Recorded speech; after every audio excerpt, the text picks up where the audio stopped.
I got a negative comment on my YouTube channel recently, and I wanted to make a video about it. The comment read, "Why would you give people YouTube advice if you have less than 500 subscribers?" And that's true. As of making this video, on this channel, I have 500 subscribers. And I'm trying to share with people how to grow a YouTube channel. You can see the contrast there and the confusion that some people have. Like, why would you trust somebody that has no expertise or knowledge in the space of how to do something? And I first got quite annoyed by this and thought like, oh my God, maybe I should just write back with like a really aggressive text. In the end, I responded back and told them that I have another channel that has 89,000 subscribers. So I feel I have a bit of authority to talk about how to grow on YouTube. And he responded back saying, cool, that's like kind of understood.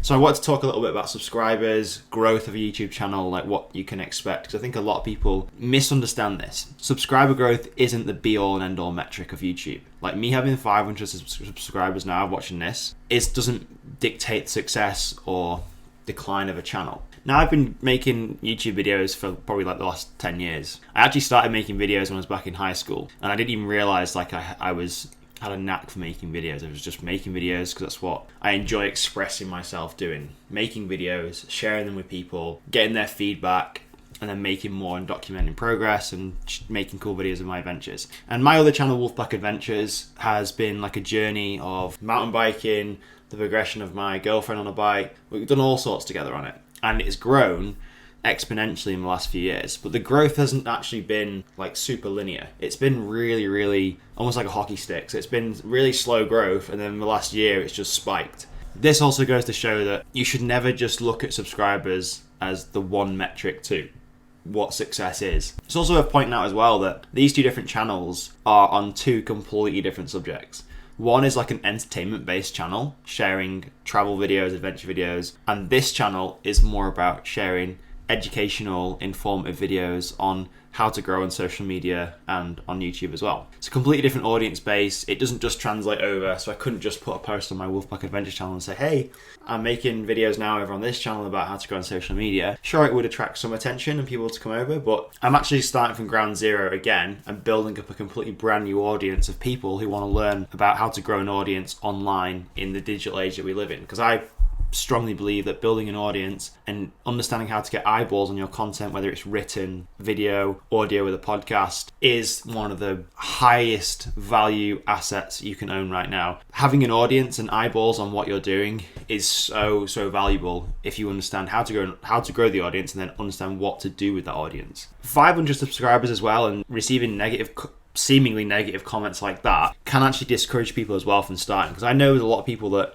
search videos on YouTube and maybe or hopefully have watched some of my videos and been inspired that you can start a YouTube channel. It doesn't matter what level you're at right now. All you need to do is pick up a camera and start making videos. It doesn't matter how crap you think you are right now. If you make incremental improvements over time, your videos will get exponentially better over time. But I think a lot of people lack the confidence to even get going because they think they need all these subscribers to be seen as successful. That's kind of true to an extent. Nobody wants to follow people with low follower counts, right? You go on social media, I can guarantee you're probably less likely to follow someone if they have like 10 subscribers or 10 followers. Whereas if you see somebody make a comment on someone else's post or piece of content and you go to their profile and they have like 200,000 people who follow them, you think, this person must be important. So this person must have something important to say. Whereas somebody with less followers or even tiny follower account is like the complete opposite. So you are less inclined to follow them. You think, why would I want to follow somebody with this many followers or this many subscribers? So me having 500 subscribers on this channel can be disheartening for some people because the growth is so slow at the start. I'm not even going to lie to you.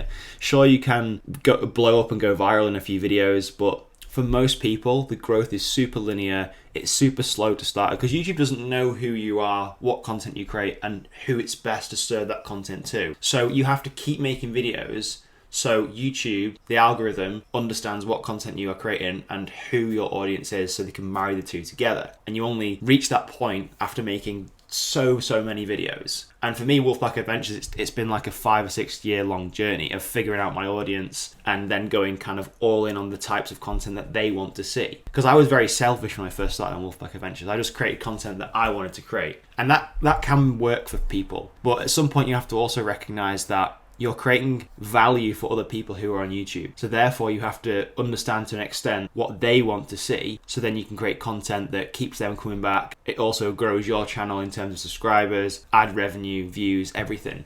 So it's kind of like this big ecosystem you have to understand. And people don't get started because of this, oh, it's going to take so long for me to reach this vanity goal. It's 1,000 subscribers, 10,000 subscribers.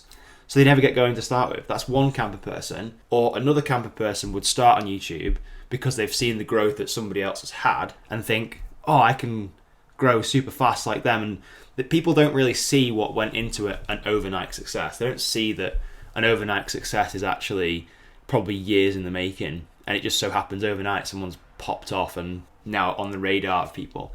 They don't see the years of hard work and effort you put into making videos and creating content. They just see the end result and think, oh, easy enough for them to do, I can do it. And then they make a few videos and get discouraged because those videos don't go viral or don't get tens of millions of views. Sure, they can, but for most people, literally, they don't. Your first 100 videos, I can almost guarantee they're not going to get the views that you think they're going to get. And only then you'll start creating some traction and understanding who your audience really are and what sort of value you can offer them through the videos you create. If you want to learn more about YouTube, get started, there is a link in the description below where you can join my email list where I send out fairly frequent tips on how to go on social media on YouTube. And if you want to stay up to date with all the stuff I'm doing, all the new stuff I'm releasing, you want to be on that list to be the first notified of that. Don't let negative comments get you down. Don't let low subscriber growth hold you back from getting started or continuing to create videos. You just have to forget about those vanity metrics and keep creating videos and content on what you are super passionate about, and you will reach your end goal.